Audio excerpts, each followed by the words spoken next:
So you eliminate gluten from your diet, you go to see one of these doctors, they say you need to take gluten completely out of your diet. So you then decide, well, I'm just going to eat gluten-free. And there's gluten-free pancakes, and there's gluten-free oats, and there's gluten-free breakfast cereals, and you can make a paleo version of just about anything.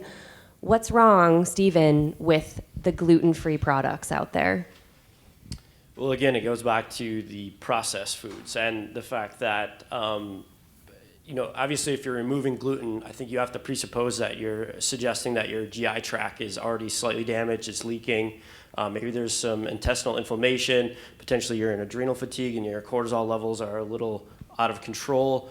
So at this point, you need to be at least thinking about a period where you're trying to eat the foods that are easily digestible. And so most gluten-free products are going to be still complex molecules coming from the grain family or the pseudo-grain family, seeds, things like that. So really going back to real foods, cutting out all of those range of products are going to be easily digestible, are going to allow you to faster heal from your, the diet choices you've been making, the health choices that have happened to you or you've made so far. So I think the gluten-free fad has made, it plays to where we are as a Western society, where we want it right now. We want to be able to go. We want to not have to maybe hire cooked food or cook it for ourselves, depending on our situations.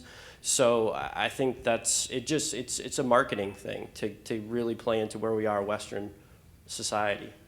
Absolutely, yeah. And Jennifer, are there any other unintended consequences of this gluten-free fad? For example, do you find that your waiters or waitresses at restaurants don't take you as seriously because everybody's gluten-free these days? Yes, and that's actually something I'm investigating right now.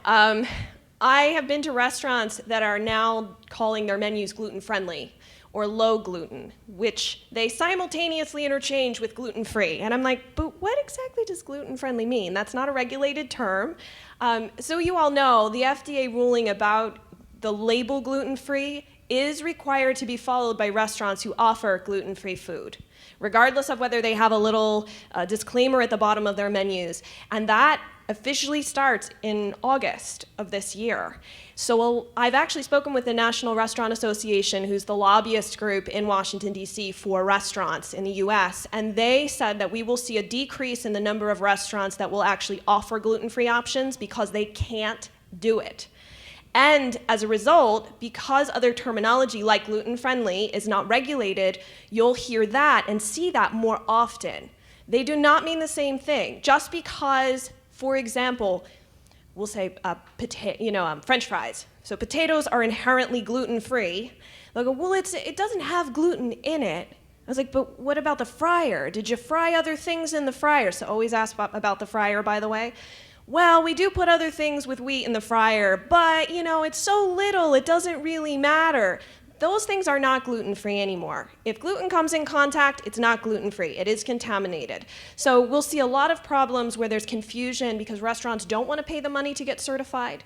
And so that's why it's really important if you do use that app, Find Me Gluten-Free, which is helpful, you really do have to call, you have to ask questions, speak with a manager, speak with the kitchen manager, and keep asking until you fully understand how well they're able to contain gluten if that is a serious risk for you.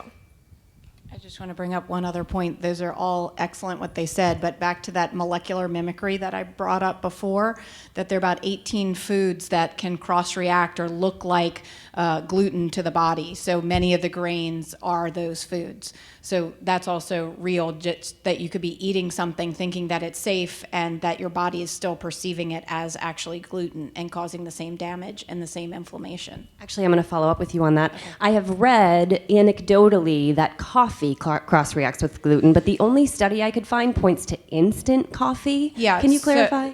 So I think that that's really coming from the Cyrex test that everybody's doing, and it is actually instant coffee that they're checking on the Cyrex test.